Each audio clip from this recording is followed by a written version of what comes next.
as I said before, with this whole Diddy documentary, you know, there was going to be a lot of people saying this or saying that.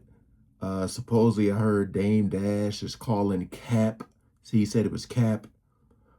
Joe Budden is like, he said that documentary really made him hate Diddy.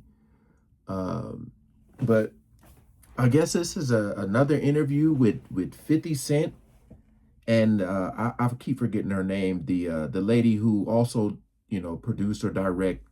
And I think Aubrey O'Day is going to say something. I'll leave the original video in the description, because if Aubrey O'Day is going to talk, she might be talking about what was said about her, something happening to her, which I'm going to have to edit out because it was pretty, yeah. But we're going to check this video out, man. I see it's a lot of videos coming out. A lot of people are kind of shocked. You know, I think it's just the way the documentary was put together. So it's like you wasn't trying to grab bits and pieces from here to there. It was just like the flow of it.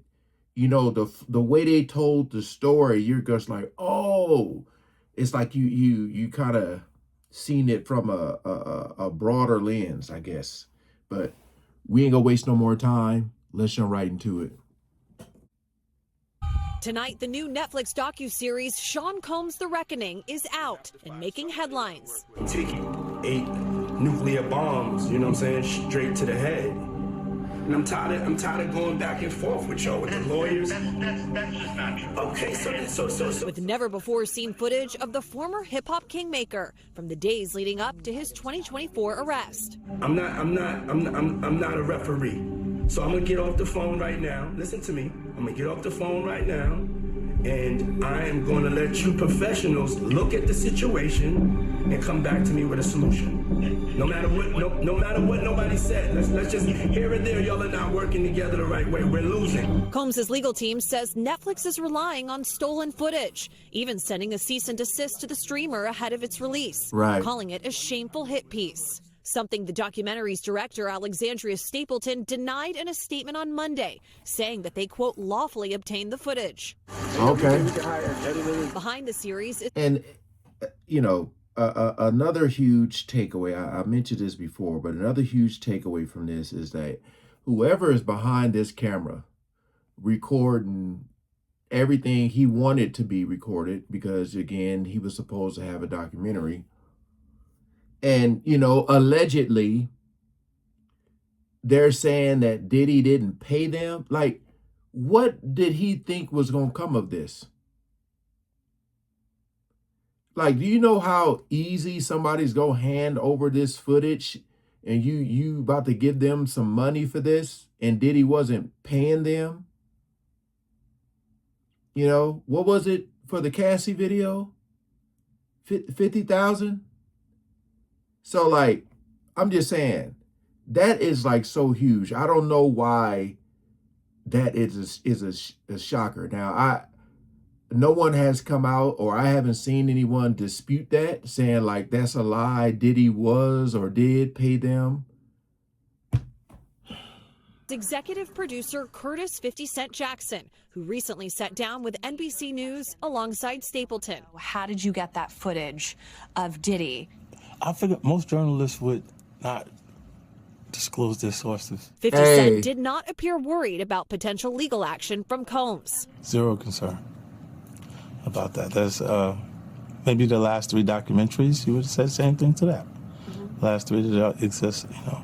The project, which took over a year to make, includes interviews from Combs' inner circle. I began to see the ugliness and the nature of him as a human being.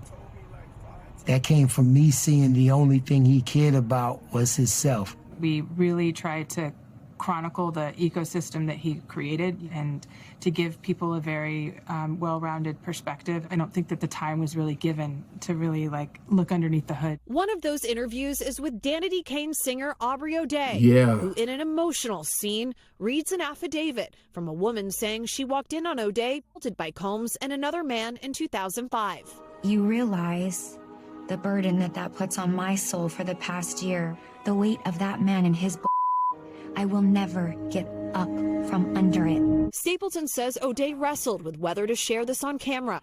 And remember, you know, in the doc, she was saying how Diddy was like, out of the whole Danity Kane group, that she was the one, she was the looker. Like she was the one who stood out, you know, and it seemed like Diddy wanted that, if you know what I mean. And we know how it was, you know, how they talked about how Diddy would get revenge, or his way of getting back at people was to go after their girls or side chicks or whatever the case may be. So I don't think that's something that, even though it's alleged, I don't think that's something that's going to be hard to believe. You know, it was so many stories of people saying that, you know, they took a drink and next thing you know, they woke up and, you know, so that's what I'm like. I don't know if, like I said, I don't think Diddy thought that the stuff will come out to this magnitude. As far as the people who are speaking out, he probably thought that they wouldn't say nothing, you know? And of course the rebuttal is going to be they're lying, this and this, that and that. But shout out to Aubrey for getting on there, because that was like, what she said about like, if this did happen to me, I don't want to know, you know, yeah. She didn't take that information and say, and this happened to me. I think that what you see in the film is her struggling to digest. Yeah. Did this happen to me or not? Combs' team declined to comment on specific claims from the docu-series, calling it a one-sided narrative led by a publicly admitted adversary. 50 Cent denied having bad blood with Combs. Well, it didn't start as a feud. It just started with me being uncomfortable. My invitation to come hang out felt like he was trying to figure out if I was heterosexual or into some other things. So I didn't hang out with him. But it's not a beef because we didn't do anything to each other. The docuseries also re-examines the murders of Tupac Shakur and the notorious B.I.G. in the 90s, raising questions about what Combs knew. Combs has denied all allegations and has never been charged in either death. You don't have Puff Daddy without Biggie Smalls. We had sources, more intel and information. It was the first time that you could really tell this story. Combs stood trial for 8 weeks and was acquitted of the more serious charge. 2 jurors from the trial are featured in the doc. That was crazy. That Sean Combs is a violent person?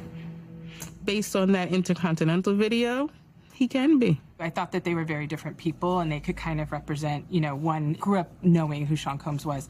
One had no idea, you know, who this man was.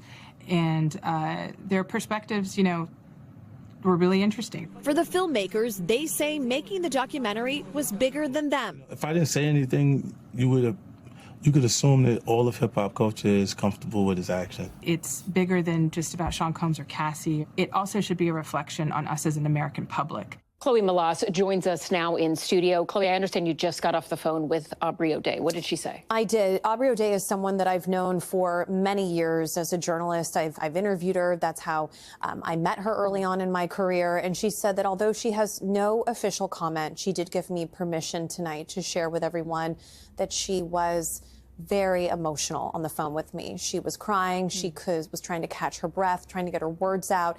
And she let me know that she's just now sitting down and watching the docuseries. So. And before we let you go, I have to ask you as well, because Diddy's team has been aggressively fighting this documentary at every turn, right? Can you take us through a little bit of that? Sure. So over the summer, Combs' legal team sent a cease and desist to Netflix, but they had no idea that they had somehow obtained this footage that they are now saying is stolen and unauthorized. Now, we don't know how Netflix or 50 Cent or Alexandria Stapleton, the documentary's director, how they got this footage, but they say that they obtained it lawfully. But as of just yesterday, Combs' legal team sent another cease and desist, but Netflix did not back down. They released this 4-part series docu-series, but at some point that cease and desist will be legally filed, and we'll just have to see if Combs's team wants to really pursue a lawsuit here. Really interesting reporting on something you've covered extensively, from the trial now to this. Chloe Malas, thank you so much. We thank you for watching. So remember when I talked about, and I think Aubrey O'Day said it too, she said that she don't believe that Diddy is going to ride off into the sunset, meaning that once he get out, he's going to take the time while he's in there to reflect and come out a changed person and try to inspire. She don't believe that that's going to happen because, you know, a lot of people, how they say like Diddy's a narcissist. And here's my thing. Of course, you know, they're going to do the cease and desist to try to sue to get that money. But the damage is done. It's out. Even if they win and Netflix have to take that down, people probably already have it, whatever. My whole thing is, which I don't think a lot of people are talking about. Actually, I haven't heard nobody. You're going to have to, we didn't see their face at all, but you're going to have to protect those cameramen. The people who gave the footage to Netflix or 50, whoever was recording, hey, gonna have to check for them for real. Because look, man, how many phone calls are they allowed a day when they're in prison or jail? I'm pretty sure some phone calls have been made, you know. All we can do is guess and speculate the money, how much money was involved to give up that footage. But I'm gonna tell you this right now. I seen something where it said 50. It said Eminem in this order. It said Eminem, Kendrick Lamar, and 50 Cent are the three people you do not want to be beefing with. Because, man, like, again, and remember the original video is in the description because I'm going to have to edit out what they were talking about with Aubrey. But it's just a lot of videos are coming out.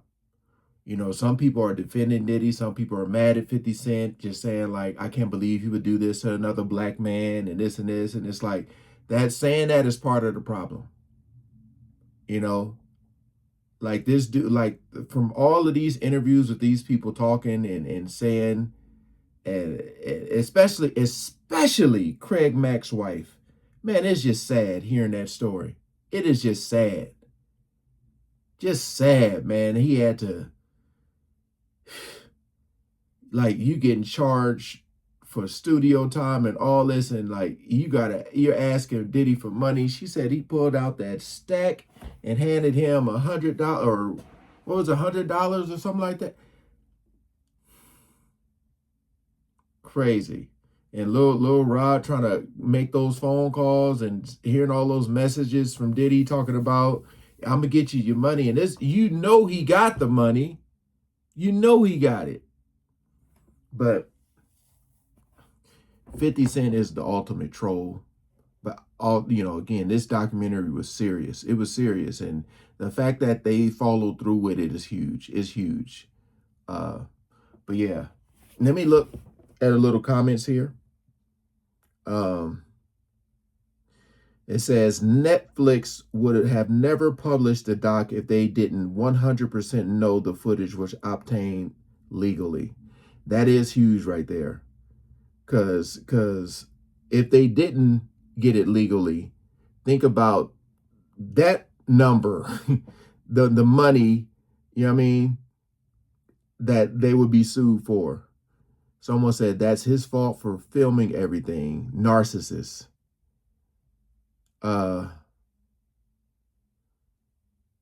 They said Diddy was so busy filming everyone else for blackmail, he didn't realize he was on candid camera. It's always stolen and unauthorized when it's unfavorable.